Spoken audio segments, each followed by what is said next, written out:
Yeah, I think, as you say, I'm not sure if it's strictly right-wing. I have a bit of a problem really categorising the AFD like this. I know they've got a few loose cannons in what's a small and relatively unorganised body, but their manifesto is pretty libertarian, actually, so I think they're vilified as right-wing and almost neo-Nazi. I'm not really sure that cap fits. But yes, definitely, the established parties, there's a sense of overthrow. We overthrew the Clinton Democrats, and we actually overthrew the establishment Republicans a few years ago.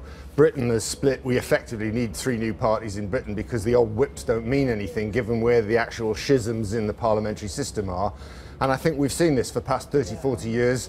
If you like, we had an end of history long after, in a different manner to Mr. Fukuyama famously wrote, because the end of history is the end of the old left-right parties. They've merged, they've become managerial, they're headline chasers. Merkel gets a lot of criticism for this in Germany, that she has no, even from within her own ranks, she has no vision. She's just there to get through the next election to stay in office for as long as possible. And the interesting thing with Germany, of course, is that as the AfD have come right through the ranks, supposedly the neo-Nazi right-wing extremists, blah, blah, blah, the Greens have as well, and even the Linke have picked up votes from the SPD. So in fact, it's polarised in Germany because the Greens stand for everything that the AfD doesn't almost.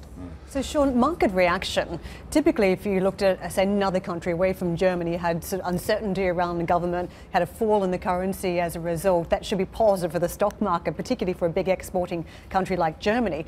Add into the mix this morning that yields have started much higher right across the board. The 2s, the 5s, the 10s and the 30-year Bund yields have all increased from where they had been trading last week.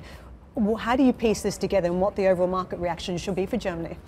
Well, we should never write her off because she's such a long, ingrained political survivor and such a manipulator of her own caucuses and cadres. But Merkel's days are numbered, aren't they? Everybody knows it in Germany. You read the newspapers that support her and they say this, but it's a question of how you get her to admit it, how you manage the transition.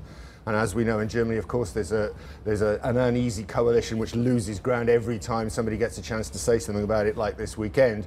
So clearly there's political uncertainty there.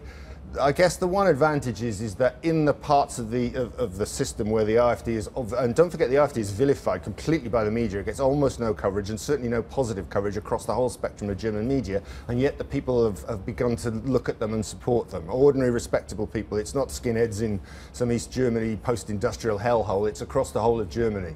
And to some extent, of course, the antenna at the big parties, particularly the CDU, CSU, are twitching and they're beginning to look at what they can adopt from that platform. So the AfD's victory ultimately might be not that it gets into power, but that it influences how the power is exercised. Hey everybody, it's Hadley Gamble from our new CNBC Middle East Bureau in Abu Dhabi. Thanks for stopping by. Now to watch more, you can try one of the videos that just popped up on your screen. And don't forget to subscribe.